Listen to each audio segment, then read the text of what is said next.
Breaking অবশেষে ৩১ March বিকেল ৫টায় কার্যকর হতে যাচ্ছে নবম পে স্কেলের গ্যাজেট। আজ যমুনায় বৈঠক শেষে ঘোষণা দিলেন অর্থমন্ত্রী আমির খসরু। আরও বিস্তারিত থাকছে পুরো ভিডিওতে। আসসালামু আলাইকুম প্রিয় চাকরিজীবী মহোদয়গণ, নবম পে স্কেলের আপডেট যদি সবার আগে পেতে চান তাহলে আমাদের এই চ্যানেলটি সাবস্ক্রাইব করে ভিডিওতে লাইক করে দিন। রাষ্ট্রের চাকরিজীবীদের দীর্ঘ প্রতীক্ষা, আলোচনা, আন্দোলন এবং প্রত্যাশার একটি বড় অধ্যায় অবশেষে বাস্তবতার মুখ দেখছে। নবম পে স্কেল নিয়ে যে অনিশ্চয়তা এতদিন ধরে ছিল তা এখন অনেকটাই কেটে গেছে। সাম্প্রতিক বৈঠকের পর অর্থমন্ত্রী আমির খসরুর ঘোষণার মাধ্যমে পরিষ্কার হয়ে গেছে যে নতুন বেতন কাঠামো কার্যকর হওয়ার পথে চূড়ান্ত সিদ্ধান্ত নেওয়া হয়েছে। এই ঘোষণার পর থেকেই সরকারি কর্মকর্তা কর্মচারীদের মধ্যে নতুন করে উচ্ছ্বাস, আগ্রহ এবং হিসাব নিকাশ শুরু হয়েছে। নবম পে স্কেল মানে শুধু বেতন বৃদ্ধি নয়, এটি একটি পূর্ণাঙ্গ কাঠামোগত পরিবর্তন। বর্তমান সময়ে জীবনযাত্রার ব্যয় যেভাবে বেড়েছে তাতে পুরনো পে স্কেল অনেকাংশেই অপ্রতুল হয়ে পড়েছিল। বাজারে দ্রব্যমূল্য বৃদ্ধি, বাসা ভাড়া, চিকিৎসা ব্যয়, শিক্ষা খরচ সবকিছু মিলিয়ে সরকারি চাকরিজীবীরা দীর্ঘদিন ধরে একটি বাস্তবসম্মত বেতন কাঠামোর দাবি জানিয়ে আসছিলেন। এই প্রেক্ষাপটে নবম পে স্কেল তাদের জন্য একটি বড় স্বস্তির বার্তা হিসেবে এসেছে। নতুন এই কাঠামোতে বেতনের গ্রেড ভিত্তিক বিন্যাসে পরিবর্তন আনা হচ্ছে বলে ধারণা করা হচ্ছে। বিশেষ করে নিম্ন ও মধ্যম স্তরের কর্মচারীদের জন্য তুলনামূলকভাবে বেশি সুবিধা দেওয়ার বিষয়টি গুরুত্ব পেয়েছে, কারণ বাস্তব জীবনে তারাই সবচেয়ে বেশি আর্থিক চাপে থাকেন। তাদের আয় বাড়লে সরাসরি জীবনমানের উন্নতি ঘটবে, যা সামাজিক স্থিতিশীলতার জন্য ইতিবাচক। উচ্চ পর্যায়ের কর্মকর্তাদের ক্ষেত্রেও কাঠামোগত পরিবর্তন আসছে, তবে সেটি এমনভাবে সাজানো হচ্ছে যাতে প্রশাসনিক ভারসাম্য বজায় থাকে। একটি কার্যকর প্রশাসন গড়ে তুলতে হলে প্রতিটি স্তরের কর্মচারীদের মধ্যে একটি সুষম বেতন কাঠামো থাকা জরুরি। নবম পে স্কেল সেই ভারসাম্য তৈরি করার একটি প্রচেষ্টা হিসেবে দেখা হচ্ছে। এখানে ভাতার বিষয়টিও অত্যন্ত গুরুত্বপূর্ণ। শুধুমাত্র মূল বেতন বৃদ্ধি পেলেই সব সমস্যার সমাধান হয় না। বাড়ি ভাড়া, চিকিৎসা ভাতা, যাতায়াত ভাতা, শিক্ষা সহায়তা, এই সবগুলো উপাদান মিলিয়েই একজন কর্মচারীর প্রকৃত আয় নির্ধারিত হয়। নতুন পে স্কেলে এসব ভাতার হার পুনর্নির্ধারিত করা হলে তা কর্মচারীদের জন্য বাস্তব উপকার বয়ে আনবে। এই পে স্কেল কার্যকর হওয়ার ফলে অর্থনীতিতে একটি গতিশীলতা আসতে পারে। সরকারি চাকরিজীবীরা যখন বেশি আয় করবেন তখন তারা বেশি ব্যয় করবেন।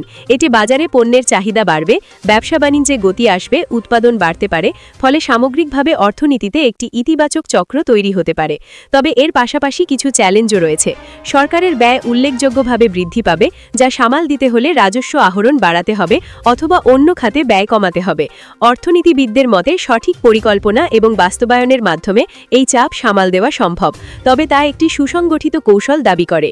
নবম পে স্কেল বাস্তবায়নের ক্ষেত্রে প্রশাসনিক প্রস্তুতিও অত্যন্ত গুরুত্বপূর্ণ। প্রতিটি মন্ত্রণালয়, বিভাগ এবং অধিদপ্তরকে তাদের হিসাব ব্যবস্থা হালনাগাদ করতে হবে।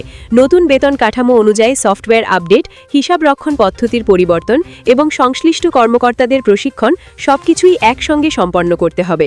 গ্যাজেট প্রকাশের পর আরেকটি বড় প্রশ্ন হল কবে থেকে নতুন বেতন কার্যকরভাবে হাতে পাওয়া যাবে। অনেক সময় দেখা যায় গ্যাজেট প্রকাশের পরও মাঠ পর্যায়ে বাস্তবায়নে কিছুটা সময় লেগে যায়। তাই কর্মচারীরা এখন এই বিষয়টির দিকে গভীরভাবে নজর রাখছেন। বকেয়া পাওনার বিষয়টিও আলোচনায় রয়েছে। অনেকেই আশা করছেন নতুন পে স্কেল কার্যকর হওয়ার সঙ্গে সঙ্গে পূর্ববর্তী সময়ের জন্য কিছু আর্থিক সুবিধা বা সমন্বয় করা হতে পারে। যদিও এটি পুরোপুরি নীতি নির্ধারণী সিদ্ধান্তের উপর নির্ভরশীল, তবুও কর্মচারীদের প্রত্যাশা এদিকেই। এই পরিবর্তনের সামাজিক প্রভাবও কম নয়।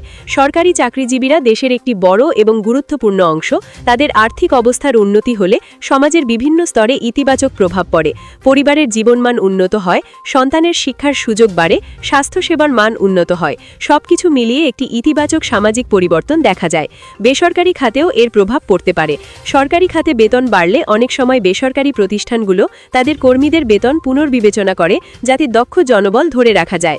ফলে শ্রমবাজারে একটি প্রতিযোগিতামূলক পরিবেশ তৈরি হয়। তবে মূল্যস্ফীতির বিষয়টি এখানে একটি গুরুত্বপূর্ণ উদ্বেগ হিসেবে সামনে আসে।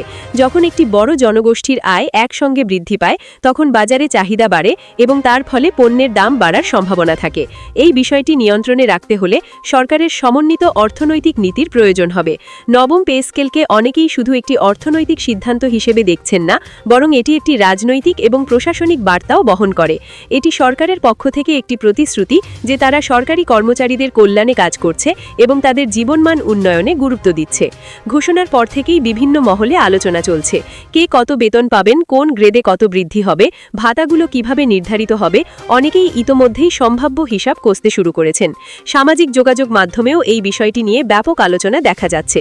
কর্মচারীদের ব্যক্তিগত জীবন জীবনে এই পরিবর্তনের প্রভাবও তাৎপর্যপূর্ণ। মেনেকেই ভবিষ্যতের পরিকল্পনা নতুন করে সাজাচ্ছেন। কেউ বাড়ি নির্মাণের কথা ভাবছেন, কেউ সন্তানের উচ্চ শিক্ষার জন্য সঞ্চয় পরিকল্পনা করছেন, আবার কেউ স্বাস্থ্যসেবার উন্নত সুযোগ নেওয়ার পরিকল্পনা করছেন। সবকিছু মিলিয়ে নবম পে স্কেল কার্যকর হওয়া একটি যুগান্তকারী পদক্ষেপ হিসেবে বিবেচিত হচ্ছে। এটি শুধু বেতন বৃদ্ধি নয়, বরং একটি সমন্বিত অর্থনৈতিক এবং সামাজিক পরিবর্তনের সূচনা। এখন মূল বিষয় হল এর সঠিক এবং দ্রুত বাস্তবায়ন। ঘোষণার পর যত দ্রুত কার্যকরভাবে এটি মাঠ পর্যায়ে পৌঁছাবে, তত দ্রুত কর্মচারীরা এর সুফল ভোগ করতে পারবেন। একই সঙ্গে সরকারকেও নজর রাখতে হবে যাতে এই পরিবর্তন অর্থনীতির ওপর অতিরিক্ত চাপ সৃষ্টি না করে।